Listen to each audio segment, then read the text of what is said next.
Books అనేవి ఎంత important, ఎంత ప్రభావితం చేస్తాయి మనుషులను, సమాజాన్ని?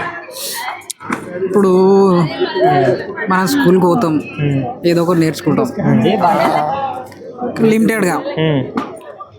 సినిమాలు చూస్తే కూడా ఏదో నేర్చుకుంటాం, అది కూడా లిమిటెడ్ ఉంటుంది.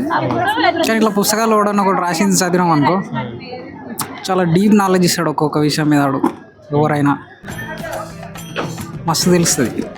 ఇంకోటి సినిమా చూస్తే నాలెడ్జ్ వస్తుంది, అది అన్నారా.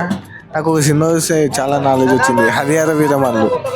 ఆ సినిమా చూసిన మళ్ళీ చూడొద్దు, అసలు సినిమా చూడొద్దు అని చాలా నాలెడ్జ్ వచ్చింది. అసలు తీయొద్దని ఒక విషయం తెలిసింది. 2 సార్లు చార్మినార్ పోయినా కానీ చార్మినార్ కింద ఆ గుడి ఉంటుందని నాకు తెలియదు ఇంతవరకు. ఆ సినిమాలు చూసినాక తెలిసింది. నాకు ఎప్పటి నుంచో తెలుసు చార్మినార్ కింద గుడి ఉంటుంది.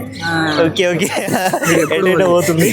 సో బుక్స్ అనేటివి నిత్య జీవితంలో, సమాజంలో అందరికీ ఉపయోగపడేటివి, ఖచ్చితంగా చదవాల్సినవి.